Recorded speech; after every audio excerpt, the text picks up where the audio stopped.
Hello दोस्तों, welcome to my YouTube channel SK computer skills में आप सभी का स्वागत है। इस वीडियो में आपको यह जान के खुशी होगी कि मैं एक एडवांस पाइवट टेबल की सीरीज स्टार्ट करने जा रहा हूं, जिसमें ये हमारी फर्स्ट वीडियो होगी, फर्स्ट क्लास होगी। ठीक है, और इस वीडियो की जो ये प्रैक्टिस सीट है ये आपको वीडियो को डिस्क्रिप्शन में मिल जाएगी।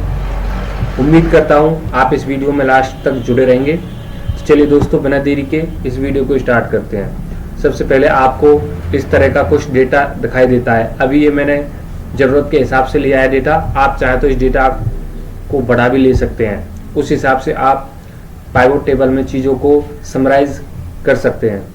तो सबसे पहले आपको क्या करना है, सबसे पहले दोस्तों आपको कुछ चीज़ों का ध्यान रखना है। जैसे पाइवट टेबल में कोई भी सेल्स मर्ज हुई नहीं हो। जैसे कि आप देख सकते हैं ये हेडिंग है, इसमें कोई भी सेल, दो सेल्स इस तरह से कोई मर्ज नहीं होनी चाहिए, नहीं तो आपको प्रॉब्लम होगी। ठीक है दोस्तों, और दूसरी चीज़, ना ही इस तरह से आपकी डिटेल होनी चाहिए।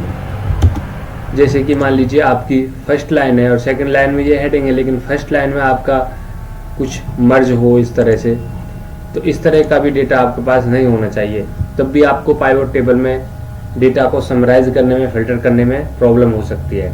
ठीक है दोस्तों, तो इसलिए उम्मीद करता हूँ आप इन चीज़ों का ध्यान रखेंगे।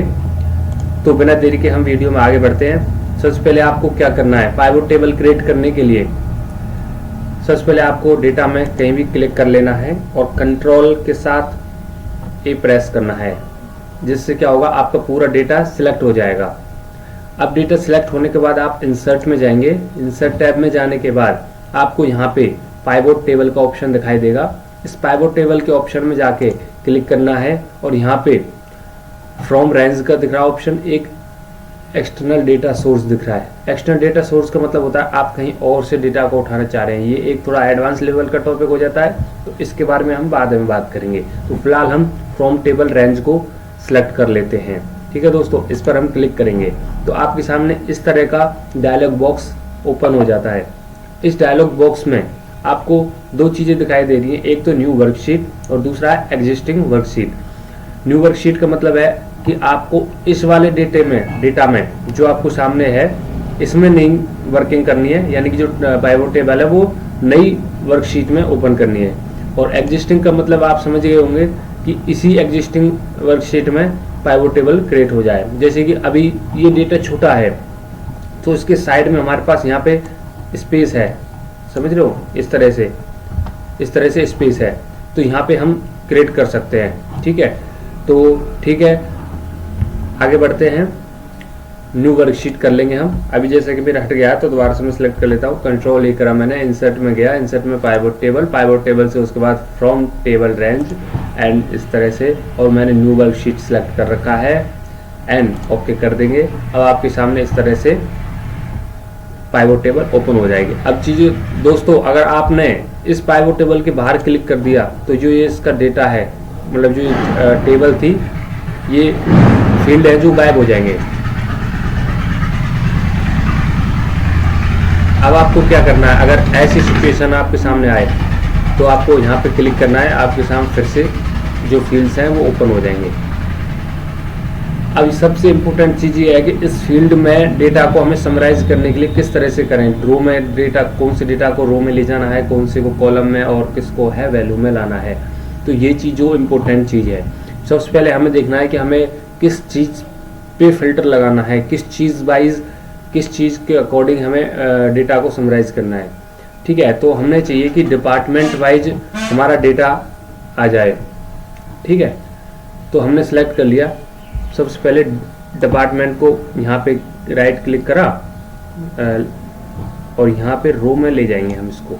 अब दोस्तों, हम इसको रो में क्यों लाए, रो में लाने का कारण ये है कि जो हमारी जो शीट है वो मैं आपको दिखा देता हूँ। ये हमारी डिपार्टमेंट है, इसमें जो डेटा है वो इस तरह से है, रो वाइज है। ठीक है, तो इस डेटा को रो वाइज हमें चाहिए, इसलिए हमें इस डिपार्टमेंट को रो में लेके गए, जिससे हमारा जो डेटा है फाइनेंस का वो रो वाइज आ गया है। ठीक है जी, अब इसके बाद हमें क्या करना है, अब हमें इसकी वैल्यू चाहिए, मुझे चाहिए टोटल सेल, ठीक है, डिपार्टमेंट वाइज मुझे टोटल सेल चाहिए। तो टोटल सेल्स को मैं यहाँ से पकड़ूंगा और वैल्यू में डाल दूंगा। इससे क्या होगा, डिपार्टमेंट वाइज मेरी टोटल सेल आ जाएगी।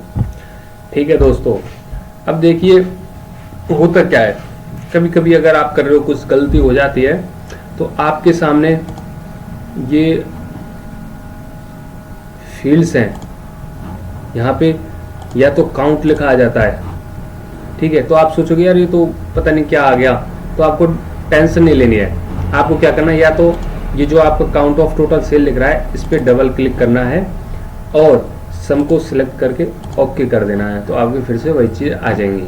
ठीक है जी दोस्तों, अब अगर मुझे चाहिए कि मुझे प्रोडक्ट वाइज भी डेटा चाहिए, तो अब हमें क्या करना है कि प्रोडक्ट को उठा के रो में डाल देंगे, रो कॉलम में। तो हमारे प्रोडक्ट मतलब इस फाइनेंस में ये प्रोडक्ट की इतनी इतनी टोटल सेल हुई है, इस तरह से आप ये डेटा ले सकते हैं।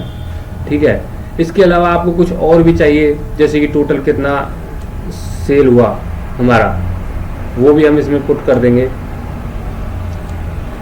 देखिए, या तो आप हाथ से पकड़ के कर दीजिए या फिर यहाँ पे आप क्लिक कर लीजिए। आप क्लिक करते हैं तो प्रॉब्लम ये है कि वो कहीं भी जा सकता है डेटा। ठीक है, अभी पता नहीं कहाँ गया,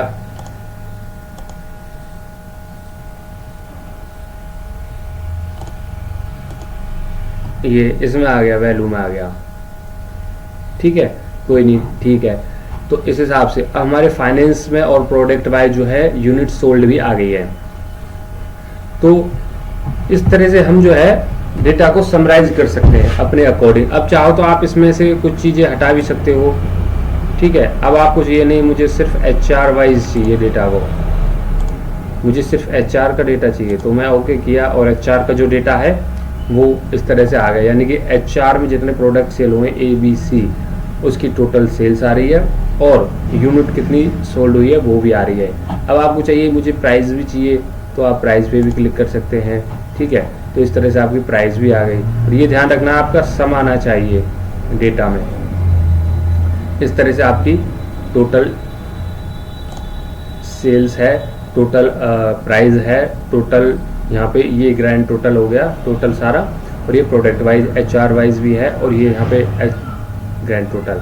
ठीक है, उम्मीद करता हूँ ये हमारा एक बेसिक सी चीज़ थी जो पाइवोट टेबल की थी समझने के लिए, वो हमने आज की इस वीडियो में सीखी है।